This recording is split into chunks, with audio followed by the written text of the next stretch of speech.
अरे ऊपर से बम गिरल गिर गई, अरे ऊपर से बम गिरल गिर गई, हमरा सासू के कपड़ा फूट गई।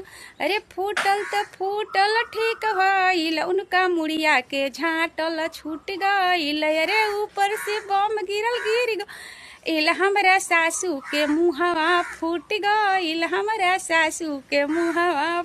अरे फूटल त फूटल ठीक भइल, अरे फूटल त फूटल ठीक। उनकर झगड़ा लगावल छूट गईल, उनका गाड़ी के दीहल छूट गईल।